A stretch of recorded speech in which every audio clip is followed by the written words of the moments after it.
మేము 1986లో ఇది Hyderabad book fair start చేశాము. అప్పట్లో సిటీ సెంట్రల్ లైబ్రరీలో ఒక 56 స్టాల్స్‌తో స్టార్ట్ అయింది. ఆ తర్వాత ఎన్నో చోట్ల ఎగ్జిబిషన్స్ నిర్వహించాం. అప్పుడు ఏంటంటే గ్రౌండ్‌కు మాకు కొంచెం చాలా ఇబ్బందిగా ఉండేది. ప్రతిసారి దాదాపు 3-4 లక్షలు గ్రౌండ్‌కు పే చేయాల్సి వచ్చేది.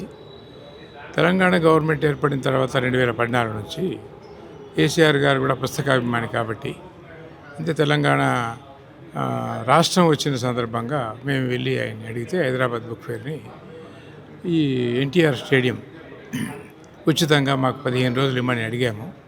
ఆయన దాన్ని సంతోషంగా అంగీకరించి మీరు జాగ్రత్తగా నిర్వహించండి అని చెప్పి ఆ విధంగా ఇచ్చారు. దానివల్ల మాకు కొంచెం స్టాల్ రెంట్స్ తగ్గించడానికి అవకాశమైంది అంతకుముందు ఉన్న స్టాల్స్తో పోలిస్తే. తర్వాత దాదాపు 300 స్టాల్స్ జనం కూడా బాగా రావడం ప్రారంభమైంది. ఈ విధంగా హైదరాబాద్ బుక్ ఫేర్ నడక సాగింది. ఇంకా ఇప్పుడు ప్రజల ఆదరణ ఉంది. అయితే ఇప్పుడు ఈ కొత్త సమస్యలు ఏంటంటే మాకు కొత్త కమిటీ వాళ్ళు జనరల్గా ఎలక్షన్స్ నిర్వహించుకొని ఇది ప్రతి 2 సంవత్సరాలకు ఒకసారి జనరల్ బాడీ ఏర్పాటు చేసి నిర్వహించుకొని ఆడిటెడ్ అకౌంట్స్ అంటే చార్టర్డ్ అకౌంటెంట్ అప్రూవల్ చేసిన అకౌంట్స్ను జనరల్ బాడీలో ఓకే చేయించుకున్న తర్వాత ఎలక్షన్స్ జరుగుతాయి. అయితే ఇప్పుడు కొత్తగా ఉన్న కమిటీ వాళ్ళ ఆడిటరు కాకుండా వాళ్ళు ఎవరో అకౌంటెంట్తో చేసి ఎలక్షన్స్ నిర్వహించారు. దానివల్ల మేము మా మీద అంతకు మునిపే ఎలక్షన్స్కి మునిపే నేను దాదాపు 10 సంవత్సరాల నుంచి ట్రెజరర్గా ఫౌండర్ సెక్రటరీ నేను వస్తాను ట్రెజరర్గా ఉన్నాను. అది మిగతా వాళ్ళ మీద కూడా ఇన్ని సంవత్సరాలు ఒక వ్యక్తి ఉంటే ఎట్లా అంటే ప్రతి జనరల్ బాడీలోనూ ఎలక్షన్స్లోనూ నన్ను యునానిమస్గా ఎలక్ట్ చేసుకుంటే ఉన్నాను, కానీ నేనే ఎలక్షన్లో కంటెస్ట్ చేసుకునేవాడిని కాదు. అది నాకు కొంత బాధ కలిగి నేను తప్పుకోవాలనుకొని నేను ఆ బాధ్యతల నుంచి తప్పుకున్నాను. ఇప్పుడైతే అదే కంటిన్యూ చేస్తున్నారు. ఏదో అవకతవకలు జరిగాయి. ఆ అవకతవకలు ఏవో చూపించాలి కదా, చెప్పాలి. ఇప్పుడు కొత్తగా ఇప్పుడు చంద్రమోహన్ తెలంగాణ పబ్లికేషన్స్ ద్వారా ఆయనకి స్టాలు రద్దు చేశారు.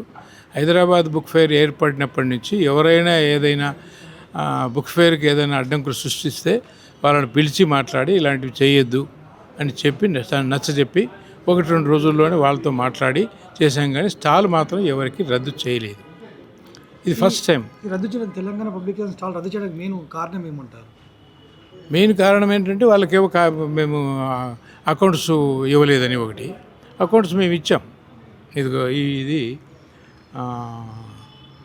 సెక్రటరీ గారికి అకౌంట్స్ 17/1/24 ఇవ్వాల్సిన అకౌంట్స్ ఇచ్చాం.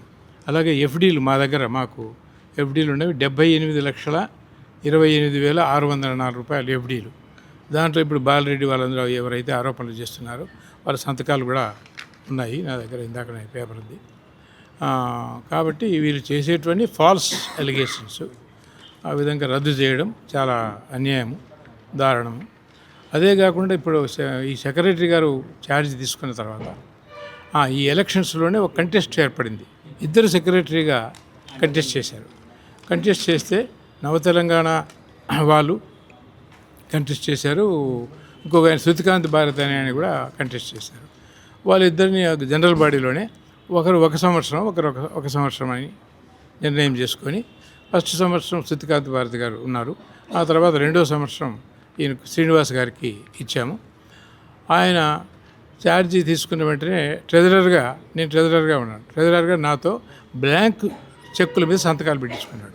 కారణం ఏంటంటే మా ఇల్లు కొంచెం దూరంలో ఉంటుంది, మీరు ఏం పర్వాలేదు కామ్రేడ్, నేను ఎట్లా చేయను, చేసినవన్నీ కూడా పేమెంట్స్ చేసినవన్నీ కూడా మీకు పంపిస్తాను అని అన్నాడు. నా దగ్గరకు వచ్చినవేవో నేను కొన్ని తీసుకున్నాను.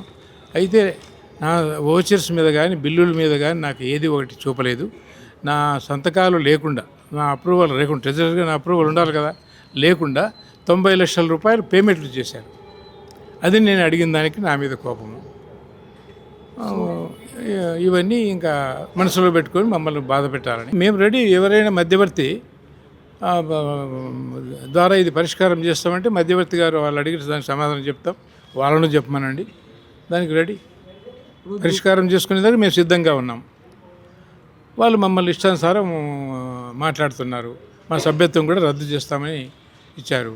వానికి సెక్రటరీ ప్రెసిడెంట్ గారికి కూడా మేము లెటర్ ఇచ్చాము మేము ఇవ్వాల్సినవన్నీ.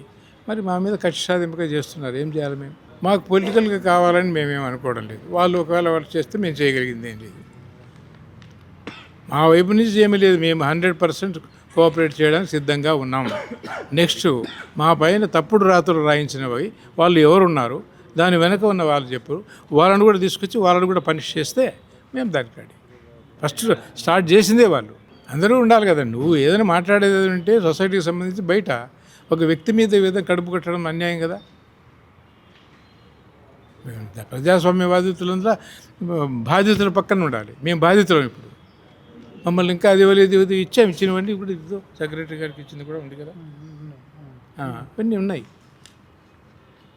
సో మీరు ఫైనల్ ఏం కోరుకుంటున్నారు? ₹1 కూడా మాకు ఇవ్వలేదన్నారు.